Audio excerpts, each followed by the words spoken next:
Combining Shinto and Greek mythology, would the sun god be Amaterasu? It's just Amaterasu and Helios, you know? You just put it together. I think the first thing that we need to really worry about is this pantheon, right? So I got this template, this rough template made over in the characters tab in the pantheon section. It says, you know, template god A. God A is the god of X, like, you know, whatever they are the god of. They hold domain over whatever. Ooh, I got fallen. I don't even know what that was. Oh. What was it? One of my thousands of pairs of headphones. I don't know. Thankfully it wasn't any of the good ones. Okay. So yeah, they affect whatever aspects of everyday life. Children of God A will often have some form of abilities and will typically hail from some region, right? Yes. I think that all adds up pretty well. Okay. So let's make our first god. This is your high concept, so I'm gonna let you make the first of these ad lib things. We can come to a name or whatever, but what is our first god that we're making the god of? Okay, so I'm thinking, right? Let's because I feel like the origin of worlds always come from like either there was this one thing that made these things that made these other things, or you can just go for like let's go for the god of the. It's like, do I want to go the sun, the moon, the sky, the sea, or the earth? You know, or sun's a pretty good one. Yeah, you think that's it? Okay, yeah. The sun is pretty good because for most people, when making a thing of worship, like the sun is what they worship. You know, it's also why like Amaterasu is considered the most divine of the gods in like Shinto stuff. Or the most, what's it called? So nice. Divine of the kami, rather. Because, God, there's so much. There's so much weird that, like, divides Shintoism from, like, the way every other religion works. Kamis are, like, kami is, like, more of an adjective than it is a, like, form of being. Like God, right? It's like... But right? It's more, like, heavenly. So like, for example, for a long time, it was believed that an emperor or, you know, the emperor was kami, not necessarily that they were worshipping, but like also a human being still. Right. So it's like not necessarily its own form of species and a lot more just like a heavenly concept. Like Jesus was kami, right? Because he was, that would have been that would have been that would have been the case. That would have been the case. Sun bias, order of light. Look, suns are cool, even though I'm almost never awake in the day. Usually I'm just waking up 40 minutes ago. Maybe that's why I use so much sun related iconery for myself, just so I don't forget that it exists. All right, sun. So they're the god of the sun, you know, so they would likely hold domain over like agriculture. I don't know. What else does the sun dictate? I would be like agriculture, light. True. Agriculture, light. Do we want fire to be tied to the sun, or do we want a separate god of fire? Oh yeah, seasons, but seasons still just kind of hits agriculture. They can hold the world and still make this unnecessary. Combining Shinto and Greek mythology, would the sun god be Amaterasu?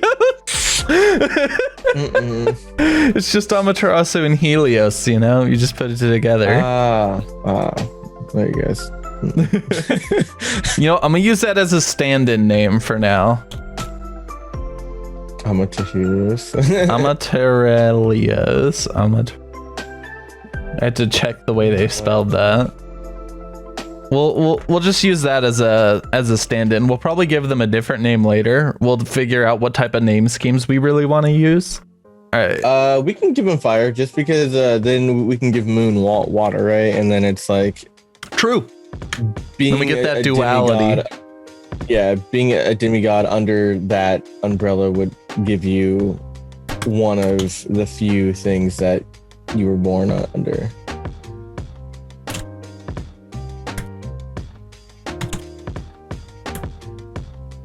Seasons, harvest, growth. I'm just gonna put those types of things there because like so the way I see it is we're going to have like our base pantheon, and then for the demigods we're going to basically divvy out the tasks of the primary god to those demigods, right? Yes.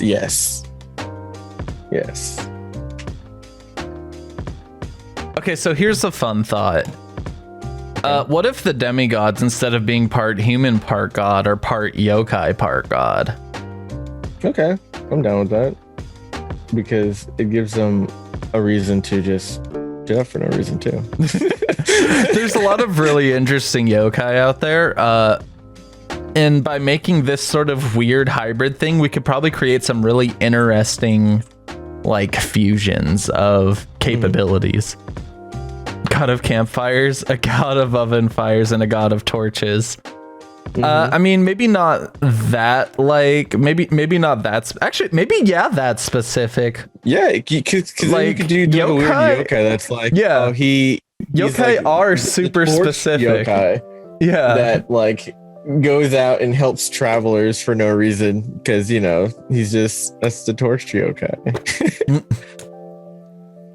But yeah, something super specific like that could be a really good idea, especially right. Because we have a ton of people living on this world. So it makes sense that we would give them like unique things. Okay. So we got our, okay. So what aspects of everyday life? I guess that's where I should just put everything I put in the parentheses. And affect those things, and then I could just get rid of that. Let's see, and fire and affect seasons, harvest, growth, children from I'm gonna leave it as God A for now. Will often have. So what are abilities? What are these Amaterelios' abilities? So children from this god. Oh, yeah. Children. Okay, cool. Children. Okay, that's fair. I'm like, man, if this thing had to throw hands with something else, it'd probably just walk up next to it and like it burst into like light and fire. But okay, so typically okay, so what? Okay, so fire, right? So let's say anything heat related and light related, right? So. Okay, so like whether it be like fire. Yeah, like I'm just gonna keep that at heat because like, you know, heat comes from fire too. So they'll often have abilities relating to heat and what else? Heat resistance. I think that's still just super related to heat. Heat. So I'm kind of thinking, right? So we have like luminance is a factor here. I don't necessarily think I want to devote all plant growth to one god, you know? Yeah. So or at the very well, like not the sun god, right? The sun provides the food for the plants, but I think nature is like its own thing, a general kind of. nature god / goddess is definitely something we can craft up as its own separate thing. If we were just doing the duality of sun and moon and like that was it, those were the gods, then that would be one thing. But yeah, but there's got to be a lot more. yeah. Yeah, I get it. I don't know, because like then I'm thinking about like light and fire, and then do we want to take light away from Amatrelios and then just make another light god and then a darkness god? And then I don't think we need to go that far. Only Okay. because. So from what you described, because you mentioned earlier that people would worship not the root gods as much, but more their forefathers and such, right? yes, The people yes. that came before them, the pure demis, right? Yeah, yes. So with that in mind, I think our pantheon here doesn't need to be so like hyper diverse. I think we Okay. can just make like a core strong pantheon, Mhm. and from there our demis can get a little more specific, right? Like Yeah. you wouldn't have like we could have a god of like nature and you know, like nature and all that, and then have the different aspects of agriculture be different demigods. So like one for harvest, one for growth, one for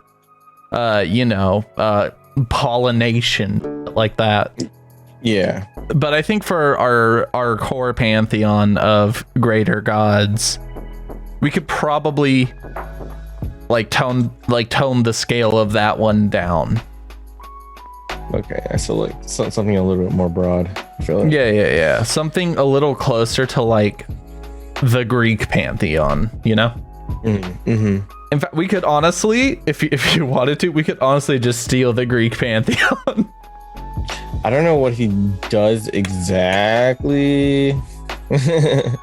Yeah. So, you know, boom, Amaterelius, god of sun. They hold domain over agriculture, light, and fire. And they can affect seasons, harvest, and growth. Children of these people will often have abilities relating to heat or luminance and will typically hail from somewhere. I guess the theory here is we need to establish our template, right? Okay. Like, we don't need to get too specific into character creation. We don't need to make a full pantheon yet. We don't need to make full characters. We just need to get our process put down for making these things. Yeah. So like we maybe, can worry yeah. about so we can take There our we go. place and make it into a setting, right? I see. Yeah. Which I guess I should also get into. Do you know the difference between a place and a setting? Setting is like the feudal era. Setting is wait. Place is like the actual place, and setting would be like kind of like the era, right? Like the Sort Yeah. of. kind. Sort of. So yeah, place is where it is. Setting is where you take a conflict over a period of time and put it on a place. So like the village next to a volcano is a place. The village in peril because the god hiding within the volcano is upset because of their lack of offerings is a setting. Okay, I feel that. We want to get our framework put together, so if we want to down the line, we can just sit here adding gods, and it's not that hard. Adding demigods, and it's not that hard. We could just pick a region on a map and be like, that's where that one goes, you know? Yeah. And we can make all of that easier in the future. But right now, what we're trying to do is make our strong framework. Hey, thanks for watching. Like, comment, subscribe, am I right? If you like this, be sure to check out the Twitch channel. You can see these live. Until next time, I am Sir Elric, and I hope your journeys are well.